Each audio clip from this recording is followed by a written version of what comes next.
복된 소식 아름다운 소리 AM 1590kHz 시카고 기독교 방송입니다.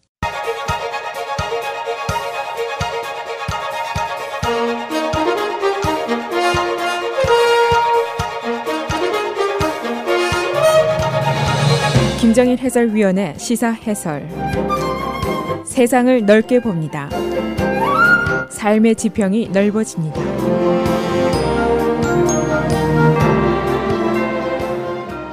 시사해설입니다. 미국과 중국 간의 무역 마찰 소란이 며칠 동안 치고받고 양상으로 고조되고 있습니다. 그런데 어제는 미국이나 중국이나 양측에서 모두 협상 또는 대화론 이런 것이 제기가 되고 있습니다. 이 중국 정부가 미국의 콩과 자동차 그리고 항공기 등 약 500억 달러 수입의 고열 관세를 부과하겠다고 보복성 발언을 한 직후에 트럼프 대통령이 또다시 매우 호전적인 트윗을 날렸습니다. 그 내용은 벌써 우리가 5천억 달러를 잃고 있는데 더 이상 잃을 게 없다 하는 데까지 해보자 하는 식의 발언이었습니다.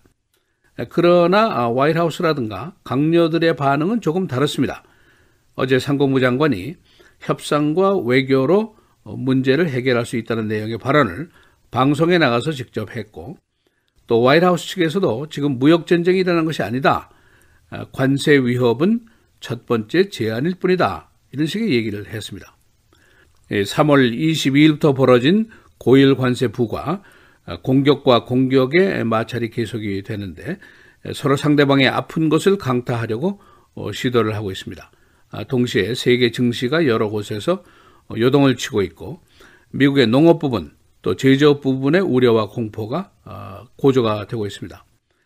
또 이것이 미국의 중간 선거와 맞물려 있기 때문에 쉽게 확전으로 가기는 어렵지 않겠는가 하는 예상도 있습니다. 여하튼 미국과 중국 양측에서 협상 또 대화 필요성이 거론이 되고 있고 실제로 물밑 대화도 있는 것으로 보도가 됐습니다. 그러나 현재 시점에서는 이번 무역 마찰이 어디까지 가게 될 것인지 어디로 갈 것인지는 아직 확실하게 얘기를 할 수가 없는 상황입니다.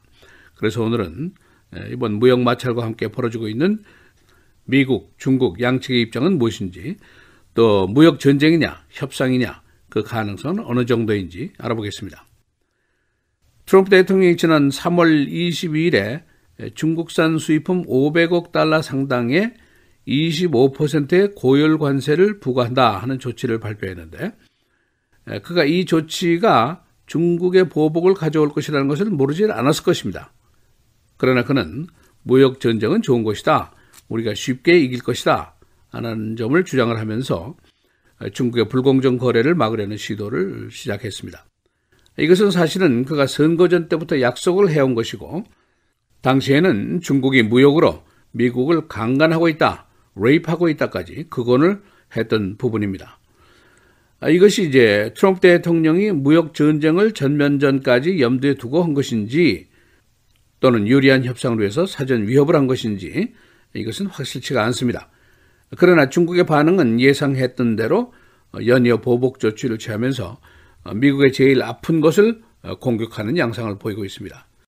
그래서 어제 일어날 일들은 상무부 장관 그리고 화이트하우스의 경제수석이 나서서 대화, 외교적 해법 이런 것을 거론하기 시작한 것이고, 또 중국 측에서도 역시 무역전쟁이 전혀 이뤄올 것이 없는 일입니다. 그래서 역시 대화 또는 협상의 용의가 제기가 되고 있습니다.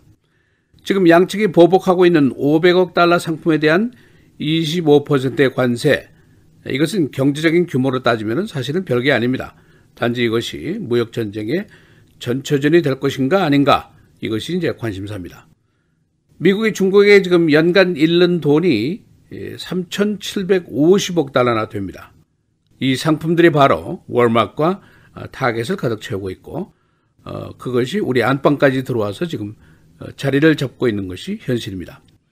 이 미국의 요구는 대중국 무역 적자를 공정한 무역 거래로 해서 좀 줄여라 하는 것이고, 중국이 합작 투자 형식으로 해서 외국계 기업에게 첨단 기술 이전을 강요하는 것, 또 미국의 기업들을 인수하려고 하는 것, 또 사이버 해킹으로 기술을 빼돌리게 하는 것, 지적 산업에 대한 절도 행위 이런 것을 중단하라는 그런 요구를 하고 있습니다.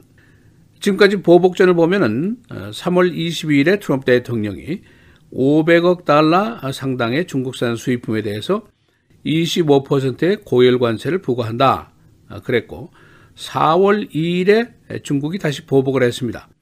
미국산 돼지고기, 과일, 견과류 등 128개 품목에 대해서 역시 25%의 고열 관세를 부과하겠다. 그러니까 바로 그 다음 날 4월 3일에 미국이 중국산 의료기기, 반도체 등 1,300개 품목에 대해서 25%의 관세를 부과하겠다라고 얘기를 했습니다. 그러니까 바로 또 그 다음 날입니다. 4월 4일에 중국이 미국산 콩, 자동차, 항공기 106개 품목에 대해서 고관세를 부과하겠다. 그러니까 점차 보복전이 고조가 되는 현상을 보이고 있습니다. 양측은 서로 상대방의 허점을 공격하는 양상을 보이고 있는데, 미국은 중국의 최우선 산업인 반도체라든가 통신장비, 배터리 이런 것들을 공격하고 있고, 중국은 미국의 콩, 자동차, 항공기 산업을 공격하고 있습니다. 11월 선거를 앞두고 트럼프 대통령의 텃밭인 팜벨트를 공격하고 있는 것이고, 미국의 대중국 수출품 중에 1위가 곡물입니다. 2위가 항공기, 3위가 자동차인데 이것을 모두 골고루 보복을 하고 있습니다. 만일 선언한 보복이 실현이 될 경우에 미국의 손해가 더 크다고 계산이 됩니다. 미국은 대중국 수출품의 3분의 1에 대해서 피해를 가져올 수 있고, 중국은 대미 수출에서 10분의 1의 손해를 보게 됩니다. 그러나 미국이 10%의 관세를 올리게 되면은 중국의 경제 성장률이 0.3에서 0.4까지 감소를 하도록 되어 있습니다. 그러니까 중국으로서도 피해가 매우 클 수가 있습니다. 지금 양측이 서서히 포란 위협을 피차하고 있습니다만은 실제로 이 관세 부과가 현실화되는 데는 시간이 더 걸리게 됩니다. 그리고 만일 양측이 그 안에 협상에 성공을 하게 된다면은 현실화가 안 될 수도 있다 하는 전망도 있습니다. 미국의 무역대표부는 이 문제를 5월에 공청회에 넘기게 되고 60일 동안의 조정기간을 거친 후에 관세 부과 여부를 결정하게 됩니다. 그리고 트럼프 대통령이 이것을 토대로 180일 이내에 최종 결정을 하도록 되어 있습니다. 중국에서는 아직 관세 부과 시점을 결정하지 않고 있습니다. 그래서 협상 기간은 약 2개월에서 7개월 정도 남아있다는 계산이 됩니다. 현재로서는 미국의 대중국 무역 마찰 해소 방안에 강경, 온건 두 가지 방안이 모두 행정부 내에 있다고 볼 수가 있습니다. 중국도 표면상으로는 강경 발언을 계속하고 있지만은 전면전으로 갈 경우에는 득보다 실이 많게 되는 것은 당연한 일입니다. 이 양측의 협상안 구체적인 것은 아직 나온 것이 없지만은 미국으로서는 약 1,000억 달러의 무역 적자를 줄이려는 목표를 갖고 있습니다.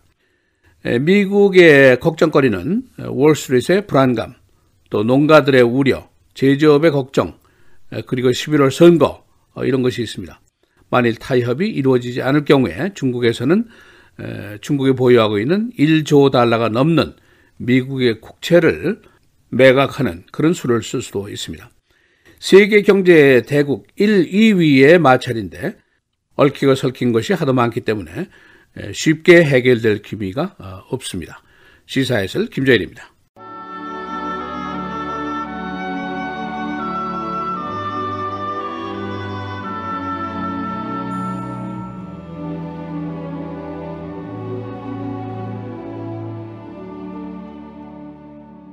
이와 같이 혀도 작은 지체로 돼 큰 것을 자랑하도다. 보라, 얼마나 작은 불이 얼마나 많은 나무를 태우는가. 혀는 곧 불이요 불의의 세계라. 혀는 우리 지체 중에서 온몸을 더럽히고 삶의 수레바퀴를 불사르나니 그 사르는 것이 지옥불에서 나느니라.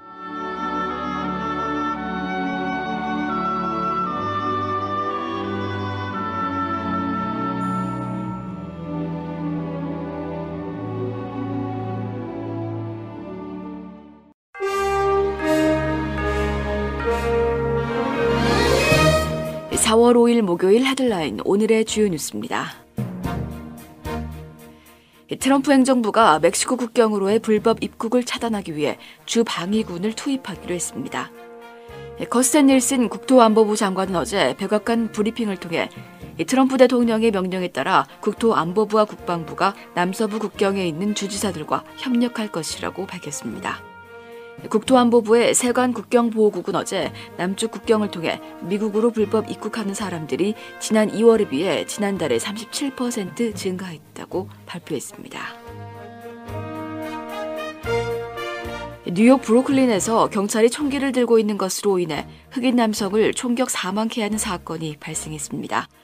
언론 등에 따르면 모너헨 뉴욕 경찰국장은 브리핑을 통해 뉴욕 경찰은 어떤 흑인 남성이 은색의 총기로 보이는 것을 행인에게 겨누고 있다는 몇 건의 전화를 받고 출동했으며 현장에서 용의자로 보이는 남성이 경찰들을 향해 양손을 모아 총을 쏘는 자세를 취해 총 10발을 발사했다고 밝혔습니다.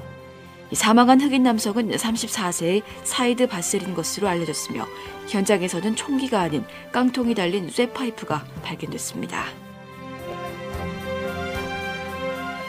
국제신용평가사 무디스는 어제 미국과 중국 간 관세 전쟁으로 인해 미국의 국내 총생산 GDP가 줄어들면서 일자리도 19만 개나 잃게 될 것이라고 경고했습니다. 무디스는 이어 미중 간 보복 관세는 올해 GDP 성장률을 0.14포인트 줄어들게 할 것이라고 밝혔습니다. 그러면서 관세가 계속해서 치솟으면 경제적 비용은 급격하게 늘어날 것이라고 말했습니다. 국무장관 대행인 잔 설리번 국무부 부장관과 추이텐카이 주미 중국 대사가 어제 국무부 청사에서 면담했습니다. 이번 만남은 미중 간 무역 전쟁이 격화되는 가운데 이뤄진 것이어서 벼랑 끝에 선 양측이 협상 가능성 등을 타진하기 위해 탐색전에 나선 것이 아니냐는 관측이 나왔습니다. 국무부는 어제 보도자료를 내고 설리번 부장관이 추이 대사를 국무부에서 만나 의미 있는 결과를 도출할 수 있는 건설적인 미중 관계 구축의 중요성에 뜻을 같이 하는 한편 완전하고 검증 가능하며 불가역적인 비핵화를 위해 전념하겠다는 입장을 재확인했다고 밝혔습니다. 국방부가 트럼프 대통령으로부터 연일 공격을 받고 있는 아마존과 최대 100억 달러 규모의 클라우드 계약을 체결하기로 가닥을 잡았다고 비즈니스 인사이더가 어제 보도했습니다. 국방부는 향후 10년간 자체 IT 시스템에 클라우드 서비스를 제공하는 계약에 사업자를 선정할 예정입니다. 아마존을 비롯해 오라클, 마이크로소프트 등 미국 IT 기업들이 사업을 따내기 위해 경쟁 중입니다. 국방부는 오는 9일경 사업 제안 요청서를 발표할 것으로 예상됩니다. 마틴 루터 킹 주니어 목사의 50주기를 맞아 어제 시카고 여러 곳에서 추모식이 열렸습니다. 오퍼레이션 푸시를 비롯한 시카고의 여러 흑인 교회는 어제 킹 목사 추도식을 열고 그의 민권운동에 대한 뜻을 기렸습니다. 킹 목사 암살 당시 현장에 있었던 제시 잭슨 목사는 어제 멤피스 모텔 현장에서 연설했습니다. 중국과의 무역 마찰로 일리노이 농가의 우려가 커지고 있습니다. 중국은 처음에 돼지고기와 과일류에 대한 관세 부과를 결정한 이후 콩과 옥수수 등까지 농산물에 대한 관세 부과를 확대했습니다. 콩은 일리노이 농업 분야에서 가장 중요한 농산물 수출품입니다. 4월 속의 겨울이 내주 초까지 계속됩니다. 어제 오헤어 공항의 낮 최고 기온이 34도, 2월 중순과 맞먹는 추위였습니다. 시카고 지방의 추위는 내주 초까지 계속되면서 기온이 평년 기온보다 15에서 20도나 낮을 것으로 예보됐습니다. 날씨입니다. 오늘은 가끔 구름 많은 맑은 날씨 보이다 오후부터 차차 흐려지면서 대부분 지역에 비 눈이 내리다 곳곳에 눈발이 날릴 전망입니다. 낮 최고 43도, 밤 최저 33도. 내일은 대체로 흐린 가운데 바람이 다소 강하게 불겠습니다. 낮 최고 37도, 밤 최저 20도. 토요일 맑은 하늘이 드러나겠고 낮 최고 38도, 밤 최저 24도. 주일 다시 흐린 가운데 오후부터 1에서 3인치의 눈이 내리겠습니다. 낮 최고 39도, 밤 최저 32도입니다.